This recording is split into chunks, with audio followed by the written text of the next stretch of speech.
작년과 달리 강단 교류하면서 달라진 게 있다면 티셔츠를 입어야 된다라는 것이었습니다.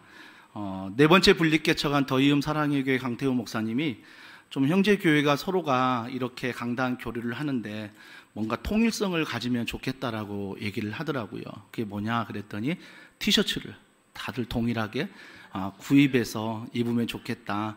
그래서 굉장히 어색합니다. 주일날 이렇게 티셔츠를 입고 또 안경도 평소에 주일날 쓰지 않는 안경을 찾아다가 어울리다고 이게 코디까지 하면서 이게 설교한다는 게 굉장히 낯설고 힘듭니다.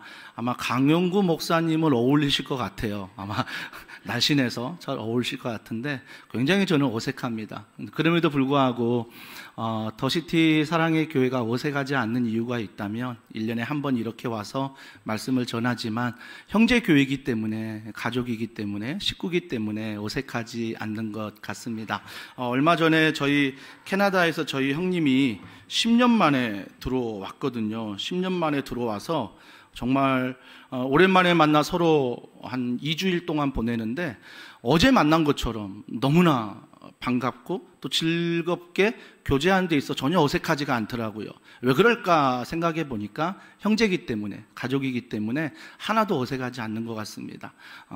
더시티 사랑의 교회는 어색하지 않지만 저희 티셔츠나 안경이나 이 모든 것들이 어색하지만 그럼에도 불구하고 하나님이 오늘 우리에게 큰 은혜 주실 줄 믿습니다. 더원 사랑의 교회가 9년이 됐습니다. 더시티 사랑의 교회가 이제 7년이 된 거지요. 더원 사랑의 교회란 이름을 처음 지을 때 많은 분들이 첫 번째 분립개척이니 원이냐라고 말씀하신 분이 간혹가다 계셨습니다. 혹시 1부 때는 설명을 안 드렸는데 2부 때 혹시 그렇게 아시는 분이 있을까봐 높아심에 말씀을 드립니다. 더는 동일하게 THE의 비전을 가지고 가는 거고요. 원은 한 사람입니다. 그래서 그 비전에 한 사람이 되자라는 의미로 더원 사랑의 교회 이름으로 저희가 9년 전에 여기에서 15분 떨어진 우리 서천동에 선홍동에 교회를 개척해서 지금껏 아름답게 또 목회하고 있습니다.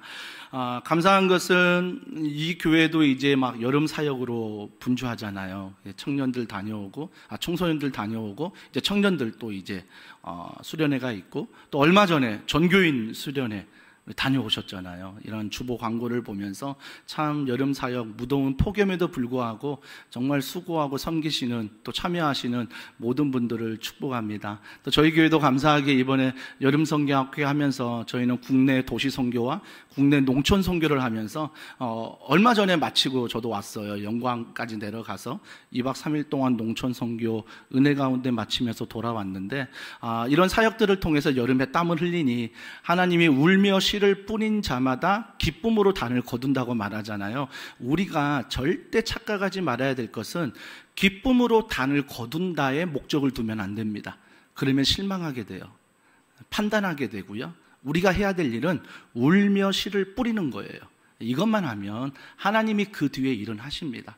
그래서 우리가 이 뜨거운 여름 울며 씨를 뿌리는 지금도 아마 11시 예배 다음 세대 예배를 저 공간 안에서 드리고 있을 텐데 그분의 모든 섬김과 또 헌신에 다시 한번 감사를 드립니다.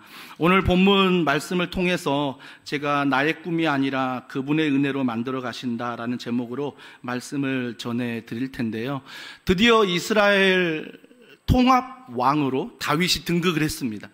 드디어 등극을 한 거예요. 10여 년 넘게 계속 전쟁하면서 드디어 통합 이스라엘 왕으로 다윗이 등극을 합니다. 통합 이스라엘 왕으로 등극하면서 첫 번째 했던 일이 오늘 본문이에요. 제가 생각할 때는 이제 통합 왕이 됐으니 뭐 대단한 일을 막 할 것처럼 생각을 했는데 다윗은 통합 왕이 되면서 요나단과 하나님 앞에서 맺은 언약을 제일 먼저 기억하게 됩니다. 이게 거의 17년, 18년 전의 일이거든요. 그 일이거든요. 근데 그 상황에서 까마득히 잊어버리다가 이제 통합왕이 되면서 기억을 한다는 것입니다. 우리도 그렇습니다. 우리도 뭔가 하나님 앞에 서원하잖아요. 약속하잖아요. 은혜를 받잖아요. 하나님 이렇게 하겠습니다 라고 약속을 하는데 어느 순간 바쁜 시간 안에 잊어버리게 됩니다. 하지만 기도하다 보면 말씀을 듣다 보면 훈련을 하다 보면 나도 모르게 그 약속들이 생각날 때가 있습니다. 맞아, 그때 내가 이런 약속을 했었지 라고 생각하는 것처럼 다윗도 정말 정복 전쟁을 하면서 그때는 몰랐지만 유다 통합 왕이 되면서 이제 안 거죠. 내가 그때 요나단과 이런 하나님 앞에서 이런 언약을 맺었지 라고 그 언약을 기억하게 되는 거죠. 그 언약을 기억하면서 1절에 이렇게 시작합니다. 다윗이 이르되 사울의 집에 아직도 남은 사람이 있느냐? 내가 요나단으로 말미암아 그 사람에게 은총을 베풀리라 하니라 라고 말하고 있습니다. 첫 번째 했던 일이 뭐예요? 사울의 집안에 남은 자가 있느냐라고 물어봅니다. 여러분, 그 당시 문화를 좀 이해하면 더 쉽습니다. 사울의 집은요, 이미 망했거든요. 이미 망했는데 갑자기 통합 왕이 되어서 사울의 집에 남아있는 사람이 있느냐라고 물어보는 것은 신하들이 그 당시 문화에 어떻게 받아들이냐면, 아, 사울 집안이 망했는데 아직도 남아있는 누군가가 있다면 그 사람을 찾아내서 끝까지 죽이려고 하는 거구나, 아니면 먼 곳으로 유배를 보내려고 하는 거구나 라고 지금 신하들은 생각할 것입니다. 그런데 다윗이 뭐라고 말합니까? 1절 중반절에 보세요. 내가 요나단으로 말미암아 그 사람에게 은총을 베풀리라 하니라. 요나단으로 말미암아 하나님 앞에서 했던 언약을 내가 기억하고 남아있는 자가 있다면 그 자에게 은총을 베푸겠다고 말합니다. 여러분, 은총은요, 원어적인 의미에 보면 하나님이 우리에게 베푸신 무한한 사랑이에요. 무한한 은혜입니다. 하나님의 무한한 사랑과 은혜를 내가 사울에 남아있는 자가 있다면 그 사람에게 베풀겠다라고 지금 이야기를 하는 것입니다. 근데 그 이야기를 하면서 이 이야기가 어디에서 시작이 되냐면 사무엘상 20장 12절과 17절 말씀, 다윗과 요나단이 세운 언약입니다. 하나님 앞에서 그 언약을 한 절씩 한번 읽어보겠습니다. 먼저 12절 제가 읽습니다. 요나단이 다윗에게 이르되 이스라엘의 하나님 여호와께서 증언하시거니와 내가 내일이나 모레 이맘때에 내 아버지를 살펴서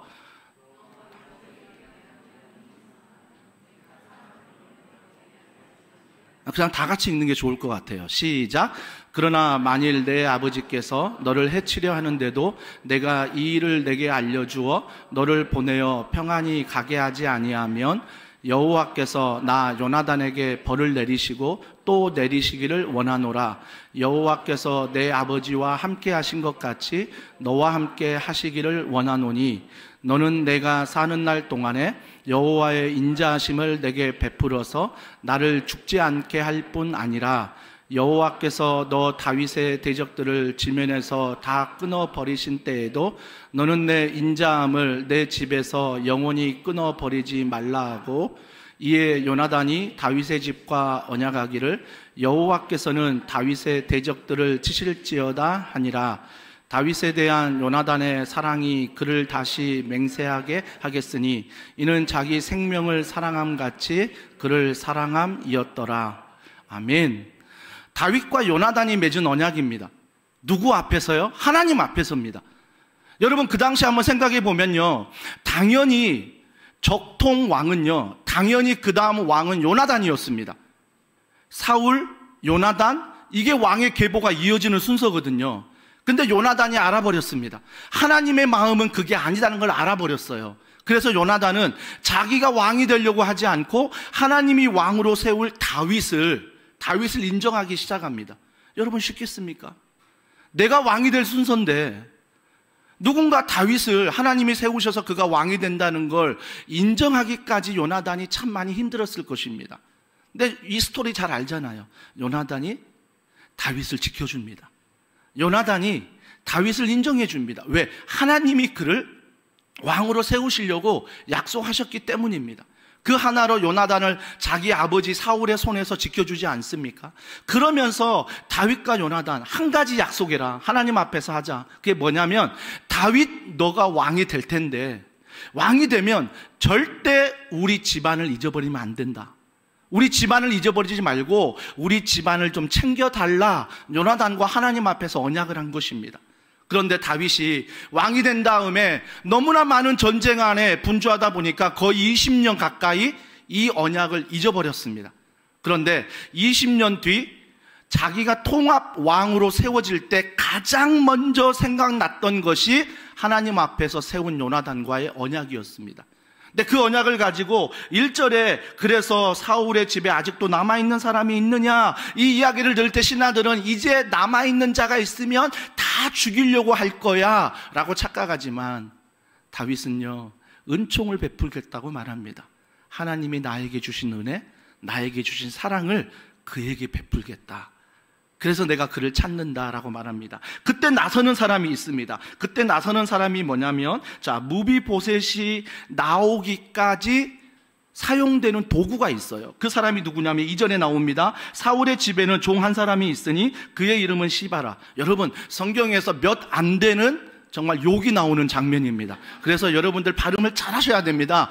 제가 아버님이 경상남도 하동분이고 어머님이 전라북도 전주분이십니다. 두 분이 만난 스토리는 얘기하지 않지만 화개정터에서 만나셨겠지 생각을 하는데, 그분들의 액센트로 제가 이렇게 성경을 읽다 보면요, 이 시바가요 자꾸 시의 강조점이 가서 우리 성도들은 제가 욕하는 줄 알아요. 그러나 이런 본문이 있다는 걸 얼마나 감사한지요. 평소에 욕하지 못하지만 성경을 통해서, 농담입니다. 네, 농담이고요. 7번이나 등장을 해요. 시바가요. 얼마나 유혹되지 마시고 그 이름을 잘 기억하시기 바랍니다. 자, 무비보셋이 등장하기 전에 누가 등장합니까? 2절에 다시 한번 보십시오. 사울의 집에는 종 한 사람이 있으니, 사울의 종이에요. 망한 사울의 종, 그 사람의 이름이 시바라. 그를 다윗의 앞으로 부르매 왕이 그에게 말하되 너가 시바냐 하니 이르되 당신의 종이니이다 하니라 라고 말합니다. 시바가 나오는데 그 누구 종이라고요? 사울의 종이었는데 지금은 뭐예요? 다윗의 종이라는 것입니다. 자, 3절에 이렇게 말합니다. 왕이 이르되 사울의 집에 아직도 남은 사람이 없느냐? 내가 그 사람에게 하나님의 은총을 베풀고자 하노라 하니, 반복하지요. 시바가 왕께 아뢰되 요나단의 아들 하나가 있는데 다리 저는 자니이다 하니라 라고 말합니다. 누가 알고 있었어요? 사울의 종이었던, 지금은 다윗의 종이지만 그가 알고 있었어요. 사울의 남은 자가 요나단의 아들 무비보셋이 있다는 걸 알고 있었습니다. 근데 알고 있을 뿐만 아니라 그 상태까지 알고 있었어요. 다리를 저니라. 그 상태까지 알고 있었습니다. 조금 뒤에 왜 알고 있는 시바가 왜 그를 돌보지 않았을까는 조금 뒤에 살펴보도록 하고요. 여기에서 보면 이 시바가 있습니다. 남아있는데 그가 다리를 접니다 라고 말했던 이유는요, 그 당시 문화를 좀 이해하셔야 돼요. 궁에는요 다리 저는 자가 들어올 수가 없어요. 그 당시 문화가 그랬습니다. 장애인들이 궁에 들어올 수가 없어요. 눈먼 자들도요 들어올 수가 없습니다. 그걸 누구보다도 왕궁에 있던 누가 알아요? 사울의 종이었던, 지금은 다윗의 종인 시바가 알고 있는 거예요. 그래서 굳이 뭐라고 말해요?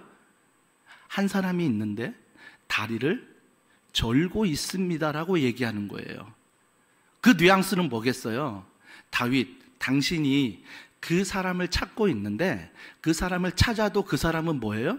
궁에 들어오지 못합니다. 이걸 강조해서 말하고 있는 거죠. 강조해서 말하고 있는 것. 근데 우리가 잘 알잖아요. 이 무비보셋이 어떻게 다리를 절게 되었는지. 자, 사무엘하 4장 4절 말씀 다 같이 읽습니다. 시작.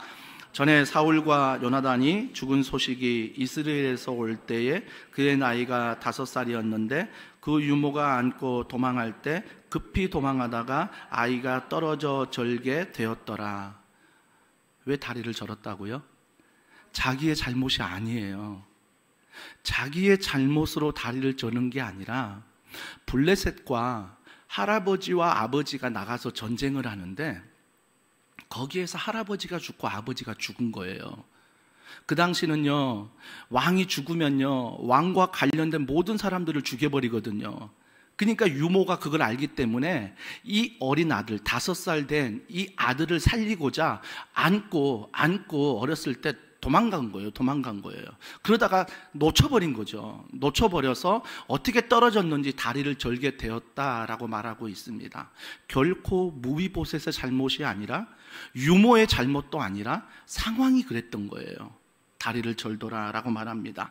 다리를 저는데 이 다리 저는 자에게 5절에 보세요. 다윗 왕이 사람을 보내어 로드발 암멜의 아들 마길의 집에서 그를 데려오니라고 말합니다. 여러분, 지금 이름처럼 이렇게 지명되는 그곳이 어디냐면요, 원어에 보면요, 광야예요. 광야.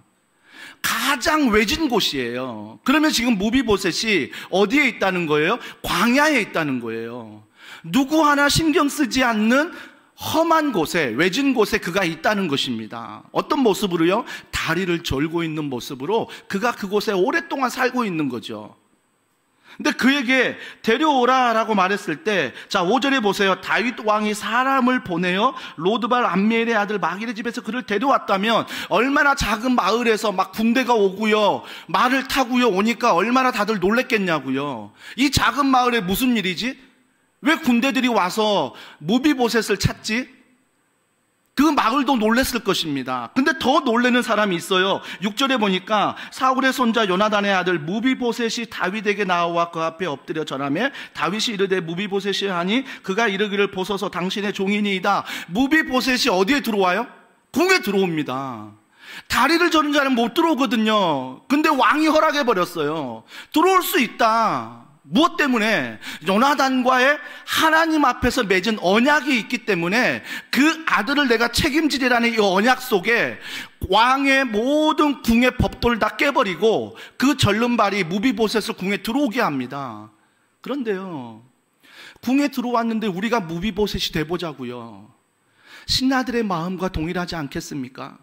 아니 몇십 년 동안 찾지 않다가 통합 왕이 되어서 이제 사울의 남은 자를 찾는다?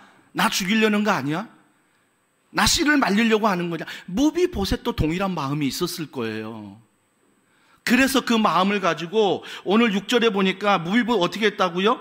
엎드려 절하매라고 말합니다. 뒤에 또 나와요. 엎드려 절한대요. 이 마음은 뭐예요? 살려달라는 거죠. 살려달라는 거예요. 근데 뒤에 6절 하반절에 보세요. 당신의 종이니이다. 이게 뭔 말이에요? 나 신경 쓰지 않아도 괜찮습니다. 나 사울의 남은 사람 맞는데 나 더 이상 힘도 없고 다리 절고 지금도 광야와 외진 곳에 살고 있는 아무 힘도 없는 그런 종입니다. 다윗이요, 그래서 나 신경 쓰지 마시고 나를 다시도 찾지 마시고 나를 죽이려고도 하지 마시고 그냥 이대로 두시면 됩니다라고 얘기하는 거예요. 여러분 한번 상상해 보자고요. 다리를 절고 그때 장애를 갖고 있다는 것은 직장도 변변치 않을 것입니다. 외곽 광야에서 먹을 게 뭐가 있겠습니까? 초라하게 살지 않았겠습니까? 그런 무비보셋이 왕궁으로 들어올 때 다윗이 그를 봤습니다. 가는 다리에 옷도 다 허름하게 입고요, 너무나 야위어 있는, 너무나 말라있는 그를 누가 봐요? 다윗이 보고 있다라는 것입니다. 다윗이. 그런데 그런 연약한 사람이 다윗 앞에 엎드립니다. 뭐라고요? 살려달라고. 당신이 나 신경 쓰지 않아도 된다고. 나 이렇게 힘도 없고 초라한 사람이라고 엎드립니다. 근데 엎드릴 뿐만 아니라 뭐라고 고백합니까? 나는 왕의 혈통이 아니라 사울의 남은 자가 아니라 종이다. 종이다. 그래서 나 신경 쓰지 않아도 된다. 무비보셋 입장 이해되지 않습니까? 이해되지 않습니까?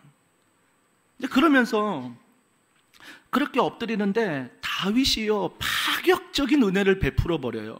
그럼 무비보셋에게 7절에 보십시오. 뭐라고 말합니까? 다윗이 그에게 이르되 무서워하지 말라. 내가 반드시 내 아버지 요나단으로 말미암아 내게 은총을 베풀리라. 내가 내 할아버지 사울의 모든 밭을 다 내게 도로 주겠고 또 너의 항상 내 상에서 떡을 먹을지니라 하니. 저는 이게 너무 감사해요. 뭐가 감사하냐면 무비보셋이 어떤 마음으로 왔냐고요.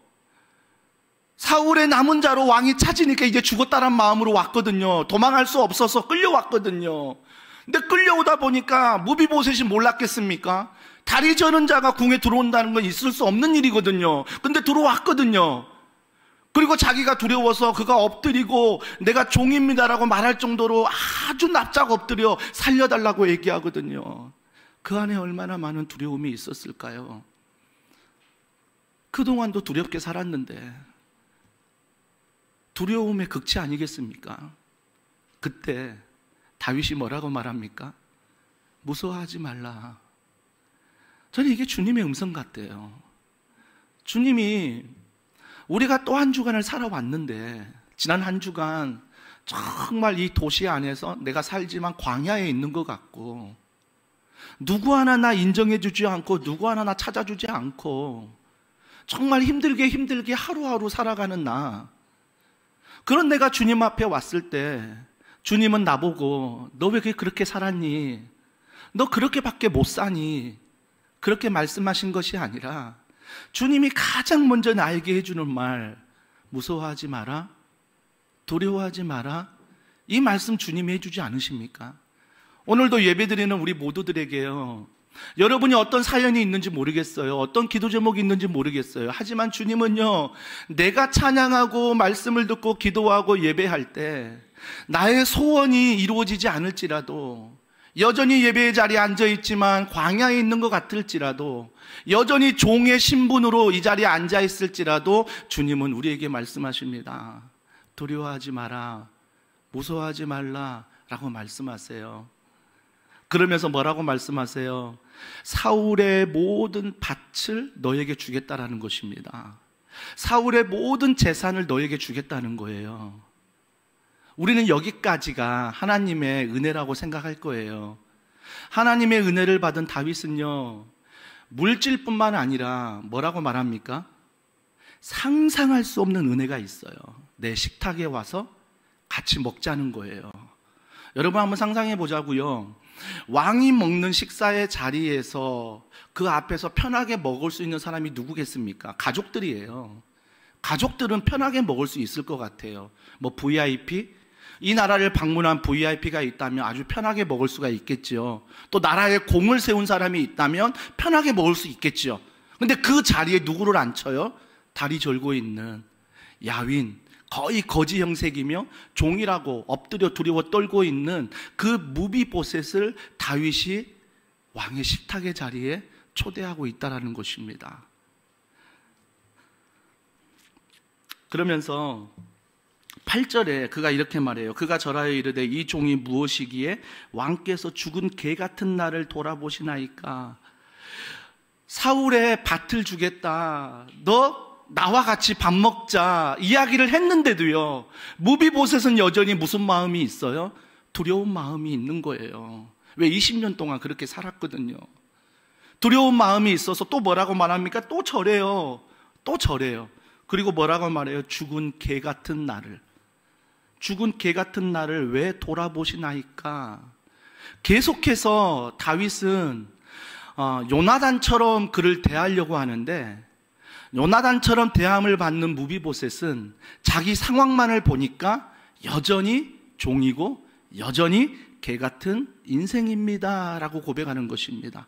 여러분, 무비보셋이 고백하는 건 거짓말이 아니에요. 정말 그렇게 살았거든요. 정말 그렇게 살았어요. 그래서 무비보셋은 거짓말하고 있는 게 아니에요. 근데 그런 나에게 사울의 밭을 줄 뿐만 아니라 왕의 식탁의 자리까지 초대한다는 은혜를 주신 거에 있어서 감당할 수가 없는 거예요. 감당할 수가 없는 것. 저는 이 말씀을 준비하면서 무비보셋이 되어보았습니다. 제가 청소년 시기에 인격적으로 주님을 만날 때 3대 모태신앙이지만 기도원에서 그 주님을 만난 적이 있었습니다. 그때요, 청소년 시기에 뭘 몰라요. 뭘 모르는데 그냥 나 같은 죄인 살리신 주 은혜 놀라워 이 찬양만 부르면요, 그냥 모르게 눈물이 나는 거예요. 하나님이 어떻게 나 같은 죄인을 이렇게 만나 주시지? 개 같은 내 인생을 사는 나에게 하나님이 어떻게 이런 은혜를 베풀어 주시지? 정말 내 삶은 종과 다름없이 저 외곽 광야에서 살아갔는데 하나님이 어떻게 나를 자녀로 불러주시고 하나님이 어떻게 나와 함께 하시지? 이게 너무 감사한 거예요. 개 같은 내 인생에 하나님이 은혜를 베푸셔서 사랑하는 자녀라고 불러주신 현철아라고 말씀하신 그 음성 앞에 너무나 감사한 거예요. 그래서 그 찬양 부르면서 매일 모르게 눈물을 흘렸어요. 그리고 그 찬양 많이 불렀습니다. 천부여 의지 없어서 손들고 옵니다. 주님, 제가 손들고 올 수밖에 없는 인생입니다. 하지만 그 주님은 손들고 오는 인생일지라도 자녀로 봐주신다는 것, 자녀로 봐주신다는 것, 왕의 식탁에 앉혀서 같이 먹고 마신다는 그 은혜를 주신다는 게 너무너무 감사해서 그 노래, 그 찬양 두 곡만 부르면 무슨 이유인지 모르지만 눈물이 흘러요. 눈물이 흘러요. 너무 감사해요. 사랑하는 성도 여러분, 우리가 무비보셋처럼 한 주간을 살아왔습니다. 정말 하나님 보시기에 개 같은 인생을 살아온 거예요. 광야에 있다고, 다리를 절고 있다고, 힘이 들다고, 누가 인정해 주지 않는다고 우리가 그런 인생을 살아왔습니다. 그래서 이 자리에 앉아 있는 거고요. 그러나 하나님은요, 그런 나에게 이렇게 말씀하십니다. 사랑하는 아들아, 사랑하는 딸아, 두려워하지 마라. 내가 이 모든 것을 하나님 말씀 안에 회복시켜 주겠다라고 말씀하십니다. 여러분, 사울의 밭을 당연히 주십니다. 당연히 주세요. 그런데 그게 전부라고 생각하지 마세요. 그 뒤에 뭐가 있어요? 하나님과 함께 앉는 식탁에 나를 초대하여 그 은혜와 그 사랑과 그 놀라운 은혜를 나와 함께 나누겠다라고 주님이 말씀하십니다. 그러면서 9절에 이렇게 말합니다. 왕이 사울의 시종 시바를 불러 그에게 이르되 사울과 그의 온 집에 속한 것을 내가 다 내 주인의 아들에게 주었노니 너와 내 아들들과 내 종들은 그를 위하여 땅을 갈고 거두어 내 주인의 아들에게 양식을 대주어 먹게 하라. 그러나 내 주인의 아들 무비보셋은 항상 내 상에서 떡을 먹으리라 하니라. 시바는 아들이 15명이요 종이 20명이라. 아니, 기록하지 않아도 될 말씀 같아요. 그가 아들이 15명이요 종이 20명이다. 왜 기록했겠습니까? 그만큼 부유하다는 거예요. 적어도 첩을요 3명 4명 뒀습니다. 그 당시는 결혼 지참금이 있는데요, 결혼 지참금 한 번 결혼할 때마다 엄청난 금액을 지불해야 됩니다. 그걸 3번 4번 지불할 정도로 사울의 종인데 멸망하지 않고 다윗의 궁에 거하고 있고 그만한 재산을 가지고 있다라는 것입니다. 그리고 무비보셋이 요나단의 아들인 거 알고 있는데 광야에 있고 다리를 절고 있는데 관심도 갖지 않고. 여러분, 묵상할 수 있는 말씀이 뭐예요? 그는 알고 있지만요, 아마 무비보셋에게 그러게 말하지 않았을까요? 너 어린 아이지만 잘 들어라. 너 지금 네가 요나단의 아들이라고 나타나면 다윗이 너 반드시 죽일 거야. 그래서 너 저 멀리 광야에 가 있어.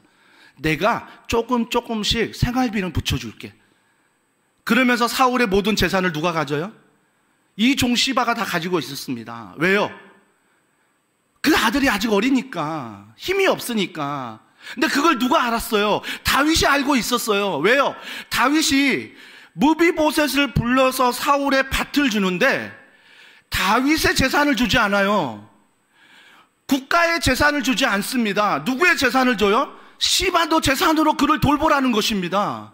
네 재산으로 그를 주라는 것입니다. 그건 뭐예요? 다윗이 뒷조사해 보니까 다 아는 거죠. 그가 살아있는 것도 알고 있었고 어려운 것도 알고 다 알고 있는데 그 모든 재산을 무비보셋에게 주는 게 아니라 네가 다 가져갔다라는 것입니다. 그렇기 때문에 네가 그 돈으로 그 모든 것으로 무비보셋을 섬기라는 것입니다. 근데 시바가 그 얘기를 듣고요, 어떻게 합니까? 12절에 보세요. 무비보셋에게 어린 아들 하나가 있으니 이름은 미가더라. 시바의 집에 사는 자마다 무비보셋의 종이 되니라 라고 말합니다. 다윗의 말에 순종하는 거죠. 거절할 수도 있겠죠. 근데 통합 왕인 다윗의 말에 거절했다가 어떻게 돼요? 한 방에 죽을 수 있거든요. 다윗의 성격 알거든요. 그러니까 자기가 그 말에 찔리니까 그 말에 그대로 순종합니다. 누구의 종이 돼요? 무비보셋의 종이 됐다라고 성경은 말하고 있습니다. 그러면서 13절 보세요. 무비보셋이 항상 왕의 상에서 먹음으로 예루살렘에 사니라. 그는 두 발을 다 절더라. 여전히 환경은요, 다리를 절고 있어요. 다리를 저는데 그가 어디에 있다고요? 왕궁에 있고요. 그가 왕의 상에서 여전히 같이 먹고 있대요. 시편 23편 5절입니다. 우리 다 같이 한번 읽어볼게요. 시작. 주께서 내 원수의 목전에서 내게 상을 차려주시고 기름을 내 머리에 부으셨으니. 말씀을 잘 보세요. 주께서 내 원수의 목전에서 내게 상을 차려주시고 기름을 부어주신대요. 왜 하필 원수의 목전이에요? 주님이 이렇게 말씀하신 거죠. 너희들이 볼 때는 다리를 절지, 너희들이 볼 때는 거지 같지, 너희들이 볼 때는 형편없지, 너희들이 볼 때는 개 같은 인생이라고 말할 수 있지. 그렇게 말하는 사람들 앞에서 하나님이 그에게 상을 베풀겠대요. 하나님이 그에게 정말 필요한 모든 것들 기름까지 부으시겠대요. 네가 무시할 사람 아니야. 행색을 보고 상황을 보고 네가 결코 무시할 사람이 아니다라고 주님이 말씀하시는 거예요. 우리 중에도 있잖아요. 자꾸 내 형편과 내 상황을 보면 개 같은 인생 같고 여전히 힘이 없고 아무것도 없는 인생 가운데 세상 앞에서는 작아지잖아요. 그래서 어느덧 돈이 우상이 되고 출세가 우상이 되고 주식이 나의 우상이 되고 대학에 직장에 라인 타는 게 내 우상이 되지 않습니까? 그런데 주님은요, 정말 보잘것없는 인생이지만 하나님의 약속 안에서 하나님의 자녀임을 알고 살아가는 자에게 주시는 하나님의 은혜예요. 너 그렇게 초라하지 않다? 너 그렇게 무시받을 존재 아니다? 우리는요, 사람 앞에 무시당하지 않으려고 그래요. 그러나 하나님은요, 사람 앞에 무시를 당할지라도 하나님은 나를 무시하지 않는다고 말씀하세요. 그게 그냥 베푸시는 전폭적인 하나님의 사랑이요, 무조건적인 은혜인 거죠. 나를 자녀로 삼아주셨어요. 더원 사랑의 교회가 개척한 지 9년이 됐습니다. 코로나 기간에 저희가 2층에서 예배 드리다가 이제 5층으로 또 옮겨가서 같이 예배를 드리고요. 같이 예배를 드리다 보니까 5층 한 층만 얻었더니 예배 끝나면 난리가 나요. 아이들이 막 로비로 나오면 6.25 전쟁이 나듯이 난리가 납니다. 그래서 하나님의 은혜로 3층을 또 얻어서 다음 세대 공간을 저희가 이제 인테리어해서 만들고 식당에 교제할 수 있도록 공간들을 계속 만들면서요. 코로나 전처럼 하나님이 새 가족을 보내주지 않으시더라고요. 전도를 하고 우리가 하나님 안에서 가르치고 치유하고 전파하는 사역을 하는데 하나님이 코로나 전처럼 새 가족을 한 50명, 100명 이렇게 막 보내주시다가 딱 안 보내주시는 거예요. 그러다가 우리가 제가 이제 조급함이 있는 거죠. 교회가 계속해서 숫자적으로 성장해야 되는데 이런 조급함이 있어서 하나님 앞에 기도할 때가 참 많았습니다. 새 가족을 보내달라고 매주일마다 새로운 사람이 우리 교회에 찾아올 수 있도록 기도했습니다. 근데 하나님께서 이번에 저희 교회 안에 국내 선교를 허락하셨어요. 할 형편이 안 되거든요. 근데 국내 선교를 허락하셔서 저희가 복음과 도시의 대표 목사님에게 국내 도시 선교의 한 교회를 추천받았어요. 개척한 지 1년 안 된 교회입니다. 전교인이 20명이래요. 그 교회를 추천받아서 우리 교회가 도시 선교로 동역하는 교회로 삼고 이번에 7월 21일 날 강단 교류를 했어요. 그 교회를 가는데 유한대학교라고 부천에 있는 교회인데요. 그 학교 안에서 예배를 드리는데 6교회가 그 안에서 예배를 드려요. 2시간씩 텀으로 해가지고요. 그러니까 그 교회는 5시 반 예배를 주일 예배 드리더라고요. 그래서 그 목사님이 저희 교회 오셔서 1, 2부 말씀을 전하고 그 아이들이 저희 여름성경학교 참여하면서 함께 여름성경학교를 하고 또 저희 교회가 또 저녁 5시 반에는 찾아가서 그곳에서 예배를 드리고 그곳의 주일학교를 참석하면서 함께 교제하는 그런 귀한 시간을 가졌습니다. 그러면서 그 교회 목사님이 그런 얘기를 하더라고요. 정말 자기도 50명을 놓고 기도하고 있는데 좀 그런 예배당 안에서 꽉 채워진 걸 경험했는데 정말 더원 사랑의 교회와 그 교회가 하나가 되어서 정말 150명이 넘는 그런 인원이 함께 예배드리는 그 예배를 드리면서 하나님이 자기를 위로해 주셨대요. 위로해 주셨대요. 그래서 8월 달에 유초동부 성경학교도 저희 교회로 오고 내년부터 본격적으로 도시 선교를 이제 시작하려고 해요. 엊그저께 목요일부터 토요일까지 농촌 선교 다녀왔거든요. 영광으로. 제가 이제 금요일 하루 온종일 시간 내서 그곳에 가서 같이 헌신하는데요. 와, 아침부터 이제 마을 전도 나가서 전도하고 돌아와서 미화 사역 해야 된다고 그래서 나무까지 다 치고 이제 미화 사역을 다 했거든요. 미화 사역을 하는데 끝나고 나서 이제 전도팀하고 미화팀하고 뭐 수영장을 가고 바닷가를 가고 저녁 집회를 하는데요. 저녁 집회 시간에 갑자기 전도사님이 말씀 전하고 이런 얘기하는 거예요. 아, 이 시간에 담임 목사님을 위해서 기도해 주시면 좋겠다. 이 시간에 사모님을 위해서 기도해 주면 좋겠다 해서 두 사람이 이제 제가 앞으로 나가서 교인들이 남자는 남자, 여자는 여자 전체가 모여서 우리 목사님, 우리 사모님 위해서 기도하는 시간을 가졌어요. 정말 오랜만이었습니다. 성도들이 저에게 손을 올려서 함께 축복하면서 기도해 주는 시간이 정말 오랜만이었어요. 와, 말할 수 없는 은혜가요, 말할 수 없는 사랑과 말할 수 없는 격려와 위로가 제 안에 임하는 거예요. 제 안에 임하는 거죠. 그때 제 마음 가운데 하나님이 주시는 마음이 뭐였냐면, 현철아, 숫자적으로 물론 부흥하는 것도 중요한데 제일 중요한 것은 성도들이 하나님 안에서 제자로 세워지고 다져지는 거야. 제가 그 마음을 받고 성도들 기도받으면서 그 생각을 해봤어요. 야, 우리 교회가 9년이 됐는데 하나님 앞에서 잘하고 있구나. 하나님 앞에서 잘하고 있구나. 하나님 앞에서 단단해지고 있구나. 단단해지고 있구나. 하나님이 이걸 기뻐하시는 거구나. 하나님이 이걸 기뻐하시는 거구나. 그때 깨달음을 준 거예요. 그래서 막 은혜 받고 막 엄청난 울음을 막 쏟아내려고 하는데 갑자기 누군가가 제 멱살을 막 잡는 기도를 하는 거예요. 막 숨이 막혀가지고요. 제가 이게 누가 이런 기도를 배워가지고 멱살을 잡고 기도하나 해서 뒤에 사진 보니까 나중에 중등부 3학년 중3 아이가 목사님 위해서 간절히 기도하는 게 처음이었대요.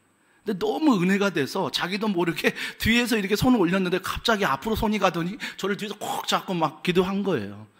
자기가 그 은혜를 고백하더라고요. 아, 목사님을 위해서, 사모님을 위해서 기도하는 시간이 필요하구나. 사랑하는 성도 여러분, 강용훈 목사님이 세시죠? 아닌가요? 기도해 주세요. 강용훈 목사님을 위해서 날마다 기도하고 이정수 사모님 위해서 여러분이 기도해 주세요. 기도하면요, 그 하나님의 사랑이 그 안에 충만하잖아요. 그 충만하면 또 그 은혜가 또 교회로 흘러가요. 성도에게 흘러가요. 저는 목회하면서요, 한 가지 제일 잊지 않는 게 뭐냐면, 내가 기뻐야 교회가 기쁘다. 내가 행복해야 교인들이 행복하다. 좀 이기적인가요?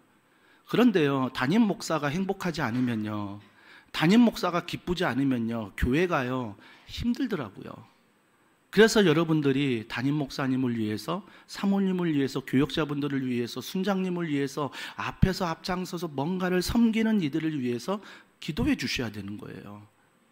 그들이 이런 하나님의 기쁨으로 쓰임받을 수 있도록, 내 꿈을 위해서 하는 게 아니라, 내가 계획한 것을 이루려고 하는 것이 아니라 하나님의 은혜가 감사해서 우리가 하는 거죠. 우리가 하는 거죠.